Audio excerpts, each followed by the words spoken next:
Enphase. All the talk around the world is about Enphase. Yes, we hear it from Meet Kevin. We hear it from Everything Money.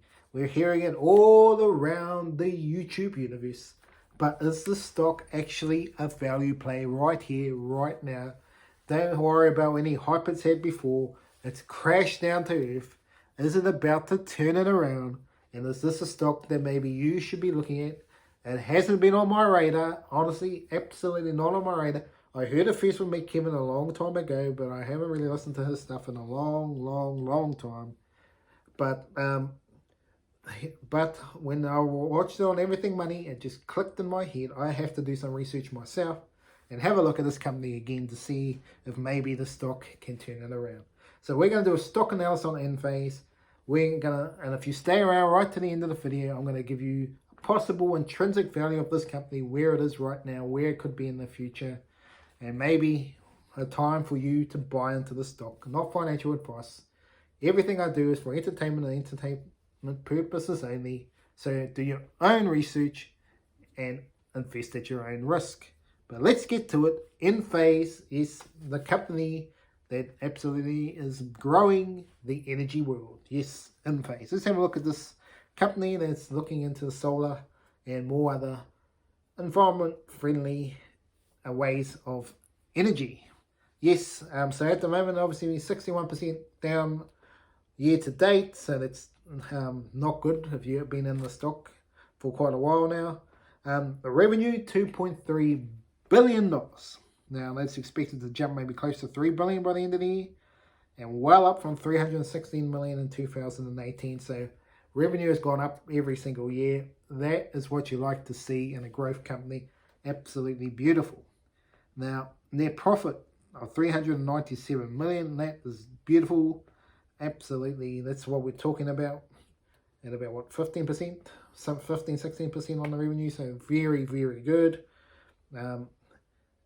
So it's going to be an interesting one, and they expect it to maybe get close to 600 million. That's a big jump this year if they do get somewhere near that. Absolutely outstanding. This company's going very well. Earnings per share is around $5. It's very good pretty good for the stock. P/E ratio 24. Is it too low? Is it too high? Are they really going to keep flying to the moon? Analysts are saying that they're not, and this P/E ratio is going to continue to go down. A lot of short interest too, over 8%, so that's an interesting play there. No dividend, and I don't see any dividend coming anytime soon for this company.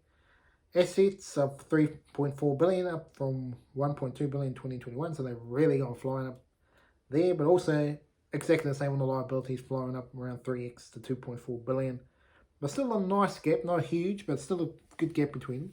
And a free cash flow of $225 million, up from $83 million last year. So they are doing very good.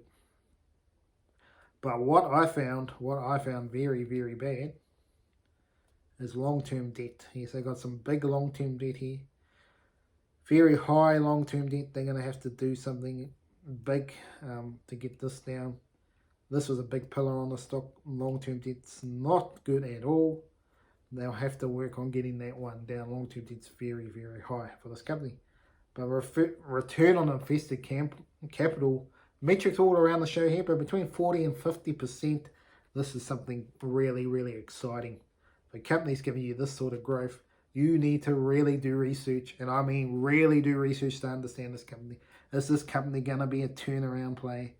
Or is this company going to continue to grow? I mean, not turnaround play. Is it going to start to drop, or is it going to continue to grow?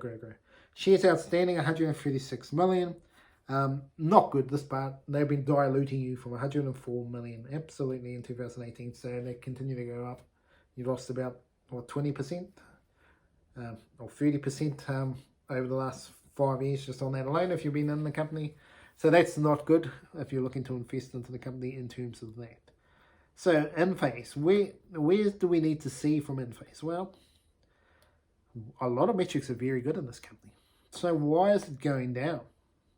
Most of the metrics I see is obviously long-term debt is something they're going to have to drop. But I just think it's the whole energy sector has dropped quite a bit. They're thinking maybe the revenues are going to drop coming later into the year. That's going to be the question mark. with the environmental friendly energy companies.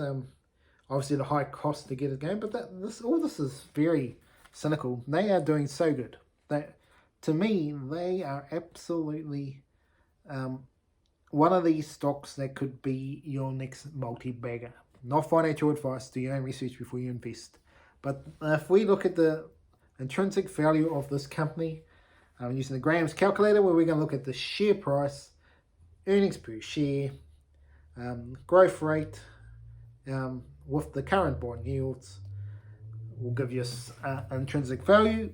So we're going to look at the stock at around $120. I know it's up and down the yo-yo, but when I did this video, it was $120 at 5%. 5% growth as well as $5 earnings per share gives us a $98 stock. So it's so at the moment it is overvalued if you're looking at that metric. But if we jump that up slightly to 10% growth, then we're looking at undervalued stock, and now its intrinsic value is 148. And where do we see it? If it jumps earnings per share by another 10%, you're looking at 297. And if you could add the other growth to 20%, then you're looking at close to $600. So from 120, this is a risk reward play. Big risk, big reward. At the moment, it's all positive apart from the debt. So that's something. The debt's a concern. If they can pay down the debt, that's a positive for me. But everything else is very positive. So that's something they need to work on, is the debt. But everything else is very positive. So where do I see the intrinsic value? Well, this is a hard one to judge at the moment because they could slow down as well. But where do I want to be safe? So if we say that to me, I think I'd want to see the stock. Well, I'm pretty much at the 10% rate there, so around $148, $150. So I want to get the stock at $75. Now, if it continues to drop to $75, great. But possibly you can buy the stock now and it could go to $600. Now, this is an absolute best case scenario. Could even go higher than that. If they are the real deal company and really are something huge, energy is not known to actually be world game changers. So it's probably a question mark you've got to look at. But they have done well at executing. If they continue to execute, the stock price will go up like Elf Beauty. So that's something you have to look at with a stock like this. If they can continue to execute, then the stock will go up. It has been bad, but we will see how it all goes with this company. This is an interesting risk reward one. Do your research before you invest into any company in stock. This is very much a risk reward situation. So up to you if you want to decide to go into this company. But thank you so much for joining me. Remember to like and subscribe to the channel. And have a great day out there.